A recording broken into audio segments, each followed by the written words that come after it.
नमस्कार, मैं स्वामी ओम प्रकाश और आज हम हैं शांति कुंज हरिद्वार में। शांति कुंज एक ऐसा पावन तीर्थ जो कि युगों युगों से और युगों युगों तक सामान्य जनमानस को प्रभावित करता रहेगा। अनेक अनेक लोग इस धरती पर आकर अनेक अनेक प्रकार की प्रज्ञा से परिचित हुए हैं। अनेक लोगों ने परम पूज्य गुरुदेव पंडित श्री राम शर्मा आचार्य जी के जीवन दर्शन पर काम किया है। आज भी अनेक लोग रिसर्च कर रहे हैं। संतों की एक अपनी व्यवस्था होती है जो पंडित श्री राम शर्मा आचार्य जी के जीवन में दिखा, और उसी को यदि मैं एक शब्दों में कहूँ, वैसे तो अनेक शब्द हैं लेकिन उनको यदि एक शब्द में कहूँ तो वह है यज्ञ है। यज्ञ को यदि आप सामान्यतः देखते हैं तो भारत में तो यज्ञ बहुत प्राचीन व्यवस्था का अंग रहा है। उसके बावजूद यज्ञ पंडित श्री राम शर्मा आचार्य के द्वारा और गायत्री परिवार के द्वारा सामान्य जनमानस के लिए खोल दिया गया, और उसका परिणाम यह हुआ कि आज अनेक अनेक लोग पूरे देश और दुनिया भर से लोग आते हैं। और मैं आपको दिखलाने का प्रयास करता हूँ वीडियो के माध्यम से। वो प्रतिदिन यज्ञ का लाभ लेते हैं।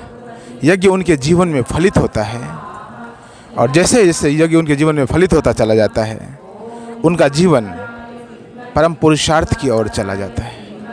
एक सामान्य मनुष्य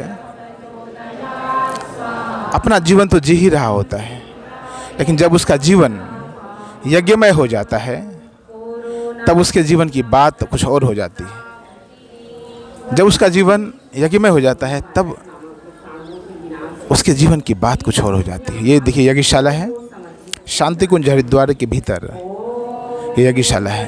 प्रतिदिन कहिए 365 दिन यहाँ पर यज्ञ होता रहता है। सुबह का जो पूरा समय है, देखिए किस प्रकार से लोगों की भीड़ आपको दिखेगी यज्ञ में। देखिए एक लंबी लाइन, लंबी फहरिस्त है। मैंने कहा हजारों हजार लोग प्रतिदिन यहाँ पर यज्ञ करते हैं, और ये यज्ञ का पुरुषार्थ है कि इनके जीवन में एक अलग प्रकार की चेतना का भाव पैदा होता है। एक अलग प्रकार की चेतना का जन्म होता है। जीवन और कुछ है भी नहीं, जीवन और कुछ है भी नहीं। जीवन एक प्रकार की यज्ञ ही है। हम जो भोजन अपने शरीर में डालते हैं, हम प्रतिदिन के जीवन में जो भोजन हम अपने शरीर में डालते हैं, वो भोजन भी कुछ और नहीं, एक प्रकार की आहुति ही तो है। और यज्ञ में भी हम उन्हीं भौतिक वस्तुओं को, उन्हीं प्रकृति प्रदत्त वस्तुओं को हम यज्ञ में हवन में शामिल करते हैं। आप अपने सामने देख सकते हैं यज्ञ हो रहा है। यज्ञ की वेदी प्रज्वलित है और यज्ञ की अग्नि देखिए लौ ऊपर उठ रही है। लोग यज्ञ कर रहे हैं। परम पूज्य गुरुदेव ने, पंडित श्री राम शर्मा आचार्य ने एक इतनी सुंदर व्यवस्था दी। यज्ञ को सामान्य जीवन से जोड़ करके, यज्ञ और योग को सामान्य जीवन से जोड़कर, यज्ञ में जब आप बैठते हैं कुछ समय के लिए आप एक स्थान पर एक नियत स्थिति में बैठे रहते हैं, उससे आपका शरीर एक प्रकार का आसन में चला जाता है। कहते हैं स्थिरम सुखम आसनम। स्थिरतापूर्वक बैठना ही आसन है। जब आप किसी एक स्थिति में बैठते हैं आपका शरीर एक प्रकार से आसन में चला जाता है। और यज्ञ के भीतर परम पूज्य गुरुदेव ने प्राणायाम को भी जोड़ दिया, तो आसन और प्राणायाम तब का वहाँ हो जाता है।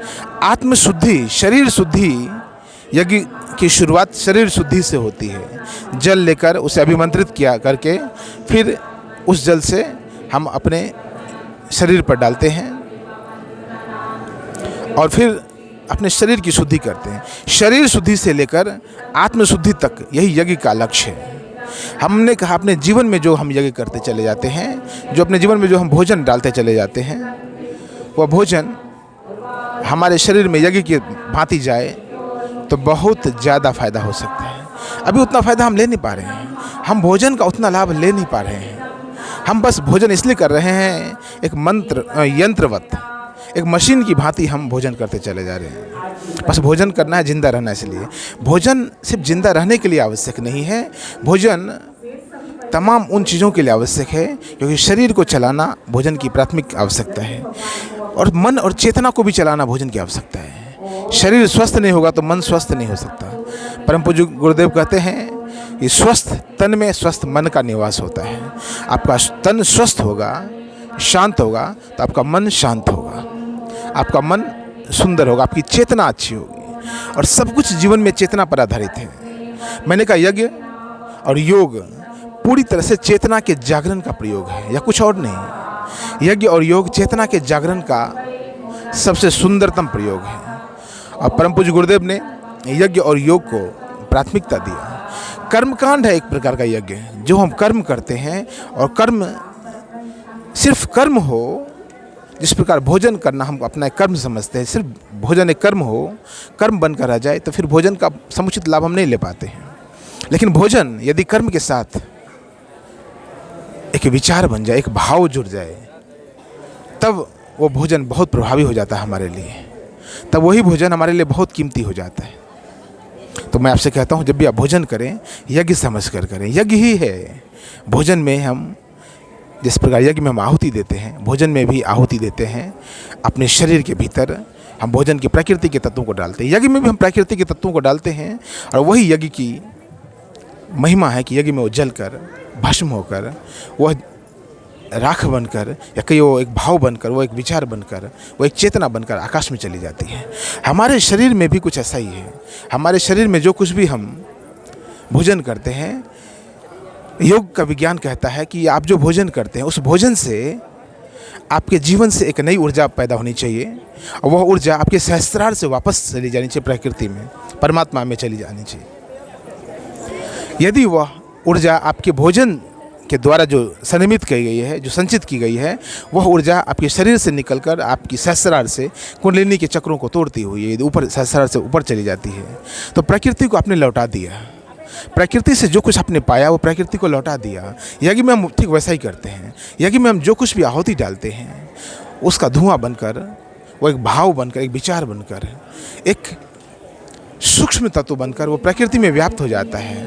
और जब प्रकृति में व्याप्त हो जाता है, तो फिर प्रकृति हमें अनेक प्रकार से लाभ देती है। प्रकृति को हम लौटा देते हैं, प्रकृति को हम वो सब लौटा देते हैं जो प्रकृति से हमने लिया था। प्रकृति को हम मूलतः मूल रूप में लौटा नहीं सकते, प्रकृति को हम सिर्फ भाव रूप में लौटा सकते। इसलिए योगियों ने कुंडलिनी के विज्ञान पर काम किया, योगियों ने सहस्त्रार की बात बताई, और पंडित श्री राम शर्मा आचार्य ने, परम पूज्य गुरुदेव ने योग को यज्ञ से जोड़कर मनुष्यों को ये बताया, जनमानस को ये बताया, ये बतलाने का प्रयास किया कि जो हमारा शरीर है, उस शरीर में जो कुछ हम डालते हैं, उसी प्रकार यज्ञ में डाला जाए, और यज्ञ से जो भाव पैदा होगा, यज्ञ से जो चिंतन पैदा होगा, यज्ञ से जो दर्शन पैदा होगा, उससे सभी मनुष्यों का कल्याण होगा। यज्ञ में हम जो आहुति डालते हैं, उससे सभी का, उससे जनमानस का कल्याण होता है। शरीर में जो हम आहुति डालते हैं, उससे एक व्यक्ति का व्यक्तिगत जीवन का विकास होता है, व्यक्तिगत जीवन में कल्याण होता है। लेकिन जब हम यज्ञ में आहुति डालते हैं, तो यज्ञ की आहुति पूरे जनमानस को, पूरे संसार को, पूरी मानवता को, समूचे विश्व को प्रेम देने का काम करती है। समूचे विश्व को लाभ मिलता है यज्ञ से। तो यज्ञ और योग परम पूज्य गुरुदेव की ऐसी कृति है, ऐसी रचना है। मैंने कहा ये सनातन व्यवस्था है, लेकिन सनातन व्यवस्था को आधुनिक रूप में लाकर यज्ञ को इतना सरल बनाने का काम परम पूज्य गुरुदेव ने किया है। यह अतुलनीय है, गुरुदेव का यह प्रयास अतुलनीय है। यह जो समाधि आप सामने देख रहे हैं, यह जो प्रखर प्रज्ञा दिख रहा है आपको, यह परम पूज्य गुरुदेव की समाधि है। और साथ में जो दूसरी समाधि स्थल है, यह सजल श्रद्धा है। यह माता भगवती देवी शर्मा, यानी कि ये परम वंदनीय माता जी का समाधि स्थल है। दोनों ने कहा था कि मैं सूक्ष्म रूप में जाकर तुम्हारे लिए ज़्यादा कारगर हो जाऊंगा, तुम्हारे ज़्यादा करीब आ जाऊंगा। ये योग का विज्ञान है, ये यज्ञ का विज्ञान है। यज्ञ में हम सूक्ष्म में चले जाते हैं, यज्ञ में जो कुछ भी हम डालते हैं वह सब सूक्ष्म में चला जाता है, और सूक्ष्म में जाते ही वही वस्तु, वही पदार्थ, वही विचार हमारे लिए ज़्यादा प्रभावी हो जाता है, हमारे लिए ज़्यादा कारगर हो जाता है। तो मैं आपसे कहता हूँ, अपने जीवन में प्रतिदिन योग और यज्ञ को शामिल कीजिए, और अपने जीवन को दिव्य ओजस्वी बनाइए। आपका जीवन सामान्य जीवन ना रहे, आपका जीवन एक महामानव का जीवन बने। आप देवत्व की ओर लौटें, आप मनुष्य से देवत्व की ओर आपकी यात्रा हो। परम पूज्य गुरुदेव का यही प्रयास था और हमारा भी उनकी कृपा से हमारा भी यही कहना है कि हर एक मनुष्य देवत्व को पाए, यही हमारी भी प्रार्थना है। बहुत बहुत धन्यवाद, बहुत बहुत धन्यवाद। हरि ओम तत्सत।